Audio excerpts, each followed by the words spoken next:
Hey y'all, Monk Joseph here with the Broken Buddha. Today we're going to have a really quick discussion about what is a Kung Fu praying monk.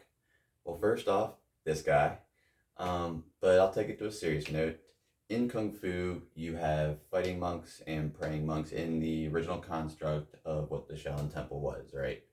Um, the praying monks are working more towards enlightenment on a Mahayana, Hinayana, or Vajrayana path. Dzogchen. There's 9 yanas. I'm not going to cover all of them. Um, and you have your fighting monks that were protecting people, escorting groups, and so forth. We'll just go there because I'm not an expert on everything that fighting monks did. But as I did train as a fighting monk for a very long time, it is a very misunderstood construct on both sides of it, right? Because if you're saluting with your right fist, you're a praying monk. If you're saluting with your left fist, you're a fighting monk.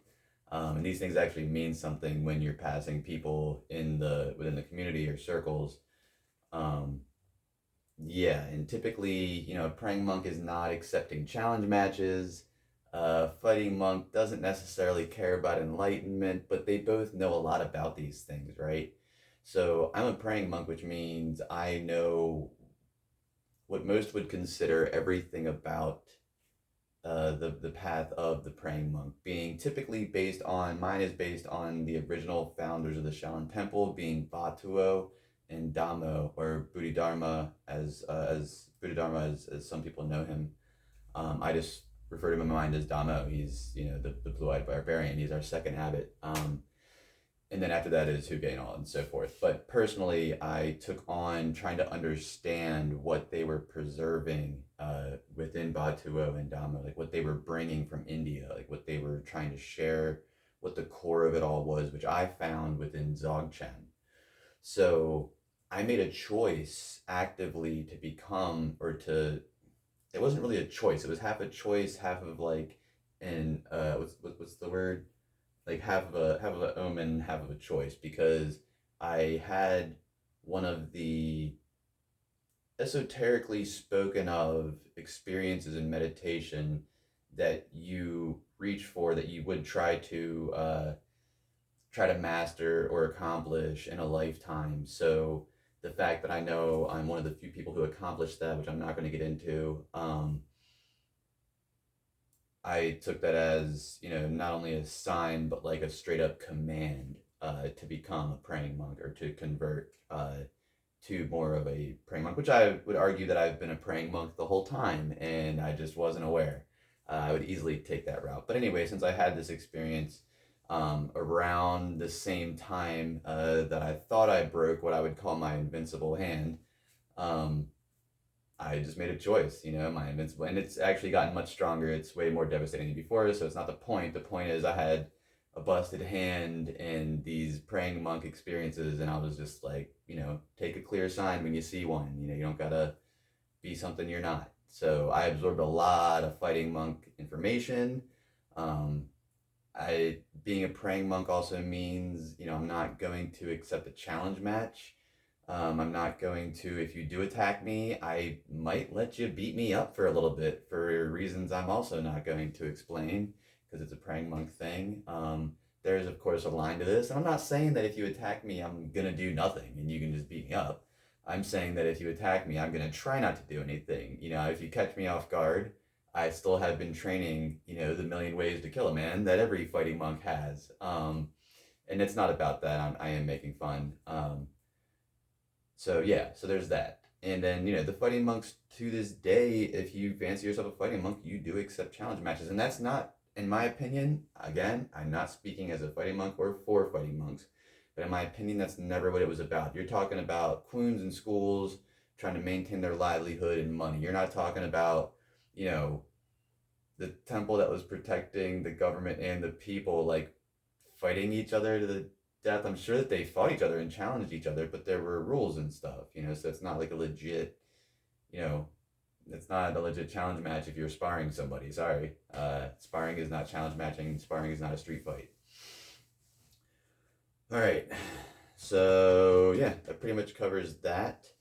But I'm also saying, just because somebody accepts challenge matches does not mean they're a fighting monk. If they don't accept challenge matches, does not mean they're not a fighting monk. A lot of people challenge match people. I'm going to talk about this for 1 second because it is important, I think.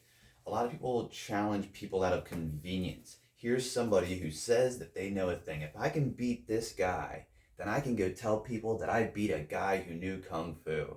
Let me tell you something. If you ever want to fight a fighting monk and brag about how you can beat a fighting monk, you know, find a way to get in touch with me. I'm not going to discuss it on here in the comments section, but if you really want to fight a fighting monk, I'm pretty sure I can find one around the country, but you're going to have to fly somewhere. It's not going to be a convenience fight. And when people challenge match somebody, it's always a convenience fight. So, yeah, it's just not that simple. And even with all my time as a fighting monk, I was still only, even at my best, I was probably only able to gun at like 60%. And some of these fighting monks don't ever stop training. You think you're fighting a normal guy who knows a sequence or two. Um, when you catch a fighting monk in between training sessions and pick a fight with them, it's just not a normal thing. They don't want to fight you. They're not training to fight you.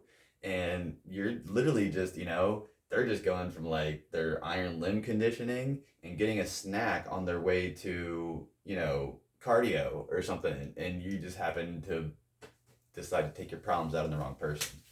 Next time, take your problems out on a praying monk. They might let you do some of that. So anyway, that should cover most of this rant. Again, I did just want it to just be like a rant and ramble of information. I am a praying monk because I had a very amazing experience that they say fewer to have. I'm pretty sure I feel like I could mimic teaching somebody how to go down that road a little easier.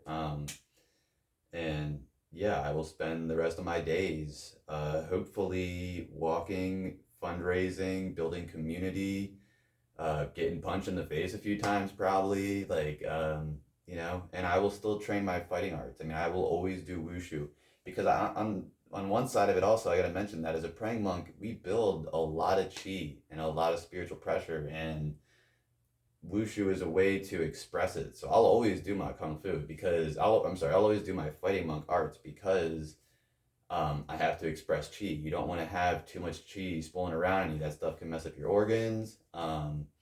Especially, I mean, you can always add more water, but it's just, you got to watch it. I mean, if you're really, really building a lot of energy like that. So it's good to express energy as you're bringing it in.